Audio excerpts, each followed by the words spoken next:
नमस्कार दोस्तों, आप सभी मित्रों का हमारी चैनल में हार्दिक स्वागत है। दोस्तों, एक दिन रात के वक्त पर 21 साल की एक जवान लड़की अपने ही पिता के बिस्तर पर सो जाती है। जब उस लड़की का पिता घर में आता है तो देखता है कि उसकी बेटी उसके ही बिस्तर पर लेटी हुई है। वह उससे पूछता है कि बेटी, तुम्हें क्या हुआ है? तब वह लड़की यह कहने लगी कि मेरे सिर में बहुत तेज़ दर्द हो रहा है और मुझे बहुत ज़्यादा डर भी लग रहा है, इसीलिए आज की रात मैं आपके साथ ही सोना चाहती हूँ। बेटी की बात सुनकर पिता कहता है कि कोई बात नहीं बेटा, आराम से सो जाओ। फिर वह खाना खाने के लिए किचन में चला जाता है। खाना खाने के बाद वह थोड़ी बहुत ड्रिंक भी कर लेता है। उसके बाद वह अपने बिस्तर में आकर लेट जाता है। इस कहानी में आगे कुछ ऐसा होता है जिसे सुनकर आपके भी होश उड़ जाएंगे। अब दोस्तों, आप सोचने पर मजबूर हो जाओगे कि एक पिता और बेटी आखिर ऐसा काम कैसे कर सकते हैं। कहानी शुरू करने से पहले आप सभी से मेरा निवेदन है कि अगर आप हमारी इस चैनल पर नए हैं तो प्लीज़ चैनल को सब्सक्राइब ज़रूर कीजिएगा और वीडियो को दिल से एक लाइक अवश्य करिएगा। तो मित्रों, चलिए इस कहानी को शुरू करते हैं। आज की यह सच्ची कहानी मध्य प्रदेश के सागर जिले की है। इसी जिले के एक गांव में प्रेमलाल नाम का एक आदमी अपने 3 बच्चों के साथ रहता था, जिसमें बड़ी बेटी की उम्र 21 साल और छोटी बेटी की उम्र 15 साल और सबसे छोटे बेटे की उम्र 10 साल की थी। लंबी बीमारी के चलते प्रेमलाल की पत्नी का देहांत 2 वर्ष पहले ही हो चुका था। पत्नी के चले जाने के बाद घर के हालात एकदम ही खराब हो जाते हैं। उसको घर चलाना बहुत मुश्किल हो रहा था। जो पैसा बचा कर रखा था वह सब पत्नी के इलाज में लग जाता है। आर्थिक स्थिति दिन ब दिन खराब होती जा रही थी और वह काफ़ी कर्जदार भी हो चुका था। बच्चे भी अपनी माँ की याद में गुमसुम रहने लगे थे। उनको संभालने वाला भी कोई नहीं था। औरत तो बच्चों के साथ साथ घर को भी अच्छी तरह संभाल लेती है, मगर एक मर्द के लिए यह सब करना बहुत ही मुश्किल हो जाता है। घर के हालात देखकर प्रेमलाल पूरी तरह से टूट जाता है। अगर वह बाहर कमाने जाता तो फिर बच्चों की पढ़ाई छूट जाती है, और यदि वह घर पर रहता है तो फिर घर कैसे चला पाता। एक दिन उससे ख्याल आया कि उसे अब दूसरी शादी कर लेनी चाहिए। प्रेमलाल ने सोचा कि अगर वह शादी कर लेता है तो घर भी आबाद हो जाएगा और वह भी बाहर कमाने जा पाएगा। फिर वह अपनी बेटी से कहता है कि बेटा, मैं सोच रहा हूँ कि दूसरी शादी कर लूँ। इससे तुम लोगों की देखभाल भी अच्छे से हो जाएगी और मैं भी बाहर कमाने जा सकूँगा। तुम्हारी माँ के चले जाने के बाद जो तुम सबकी हालत हो गई है, अब मुझसे देखी नहीं जाती। पिता की इन सब बातों को सुनकर बेटी एकदम से खामोश हो जाती है। उसकी जुबान से एक भी शब्द नहीं निकल पाता। प्रेमलाल बेटी को समझाते हुए कहता है कि देखो बेटा, अगर मैं कमाने नहीं गया तो फिर घर चलाना मुश्किल हो जाएगा और मैं तुम सबको पढ़ा लिखा नहीं पाऊंगा। इतना समझाने के बावजूद भी वह लड़की खामोश ही रही। प्रेमलाल सोचता है कि उसकी बेटी अभी दुखी है, फिर किसी और दिन बात करेगा। उसके बाद वह वहाँ से चला जाता है और वह लड़की सोचने लगती है कि जब उसके पिता शादी कर लेंगे और जो सौतेली माँ आ जाएगी तो सौतेली माँ कभी अच्छी नहीं होती।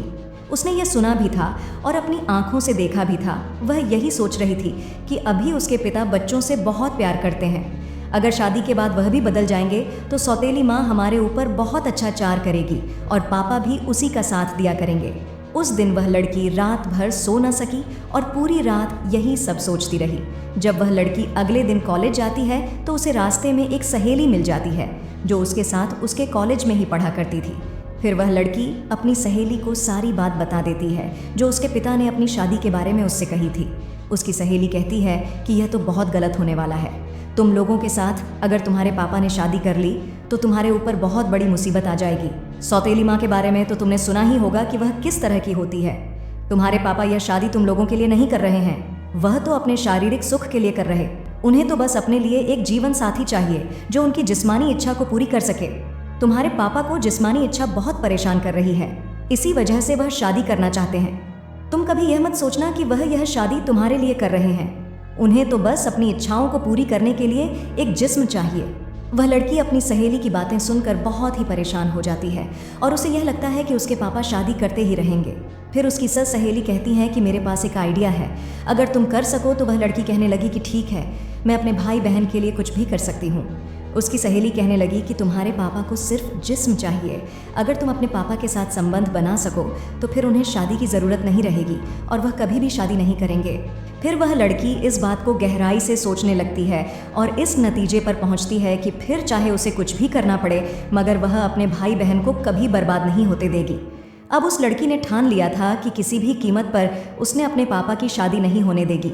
कॉलेज से आते आते उससे शाम हो गई थी, क्योंकि वह कॉलेज के बाद अपनी सहेली से काफ़ी देर तक बातें कर रही थी।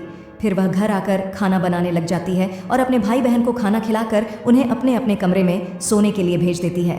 उसके बाद वह लड़की खाना खाकर अपने पापा के बिस्तर में लेट जाती है। कुछ देर बाद उस लड़की का पिता आता है। जब वह देखता है कि उसकी बेटी उसके ही बिस्तर पर लेटी हुई है तो फिर वह उससे पूछता है कि बेटी, तुम्हें क्या हुआ है? तो लड़की कहने लगी कि पापा, मेरे सिर में बहुत ज़्यादा दर्द हो रहा है और मुझे डर भी लग रहा है, इसीलिए आज की रात मैं आपके साथ ही सोना चाहती हूँ। बेटी की बात सुनकर वह कहता है कि कोई बात नहीं बेटा, तुम आराम से सो जाओ। थोड़ी देर बाद खाना खाने के लिए वह किचन की ओर चला जाता है और खाना खाने के बाद थोड़ी बहुत ड्रिंक भी कर लेता है। उसके बाद वह अपने बिस्तर में आकर लेट जाता है। एक तरफ वह लड़की लेटी हुई थी और दूसरी तरफ उसके पिता थे, मगर उन दोनों के ऊपर अलग अलग कंबल थे। रात के 12 बज चुके थे, मगर उस लड़की की आंखों से नींद बिल्कुल ही गायब थी। उसके दिमाग में तो उसकी सहेली की बातें और सौतेली माँ की तस्वीरें घूम रही थीं।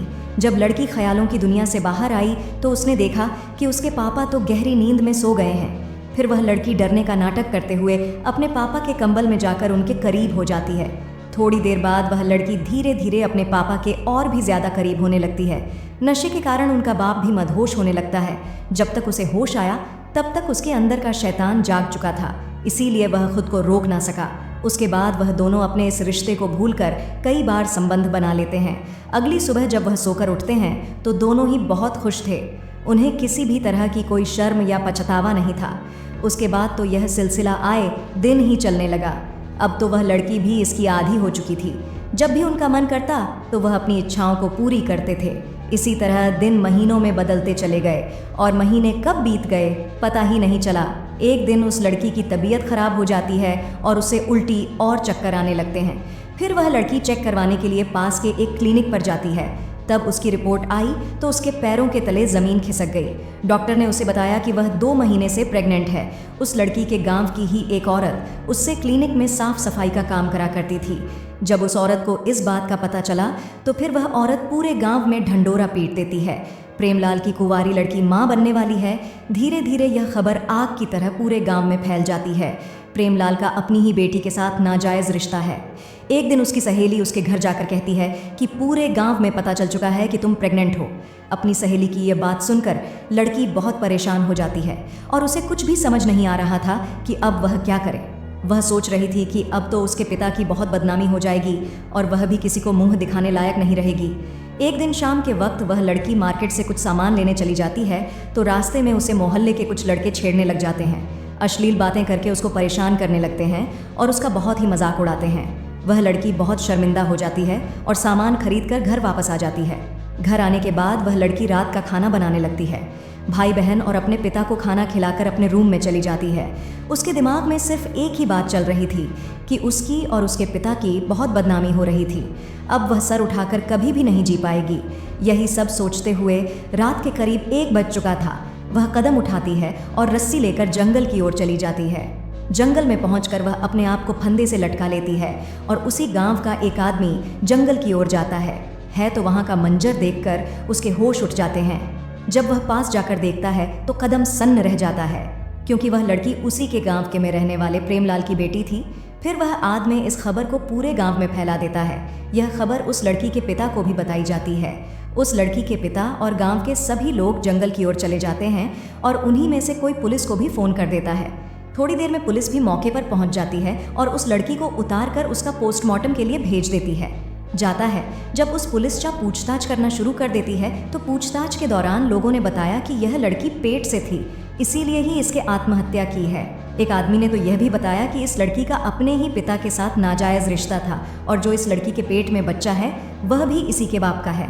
लोग तरह तरह की बातें कर रहे थे और यह भी कह रहे थे कि भगवान ऐसे बाप बेटी किसी को भी ना दे। पुलिस फिर प्रेमलाल को पकड़कर थाने ले जाती है और पोस्टमार्टम रिपोर्ट के आने का इंतजार करती है। इसी दौरान उस लड़की की सहेली को भी बुलाया जाता है और डर के मारे वह लड़की सारी बातें बता देती है। तब तक पोस्टमार्टम रिपोर्ट भी आ जाती है और रिपोर्ट में साफ साफ लिखा हुआ था कि वह लड़की 2 महीने की प्रेग्नेंट थी। अब पुलिस प्रेमलाल से पूछताछ करना शुरू कर देती है। उसने इस बात को जल्द ही कबूल कर लिया कि उसने अपनी ही बेटी के साथ पिछले 5-6 महीनों से नाजायज़ संबंध थे। उसके बाद प्रेमलाल को अरेस्ट करके उसे कोर्ट में पेश किया जाता है और उसे 2 साल की सज़ा सुनाकर जेल में डाल देते हैं। दोस्तों कहते हैं कि बाप और बेटी को भी ज़्यादा देर तक एकांत में नहीं रहना चाहिए, नहीं तो मन में गंदे विचार आ जाते हैं। अगर गंदे विचारों ने किसी के मन में एक बार घर बना लिया तो फिर उसे भगवान भी नहीं बचा सकते।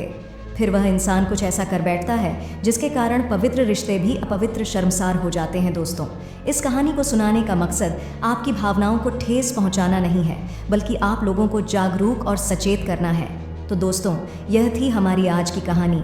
कहानी कैसी लगी हमें कमेंट करके ज़रूर बताएं, और यह भी बताएं कि आपको किसकी गलती लगती है, पिता की बेटी की या फिर उसकी सहेली की, जिसने उस लड़की को यह गंदा मशवरा दिया था। तो दोस्तों, मैं उम्मीद करता हूँ कि आपको हमारी ये रोमांटिक कहानी अच्छी लगी होगी। जो दोस्तों आपको ये कहानी अच्छी लगी हो तो वीडियो को दिल से एक लाइक करके चैनल को सब्सक्राइब अवश्य करिएगा। धन्यवाद। मिलते हैं कल आपसे एक नई कहानी में।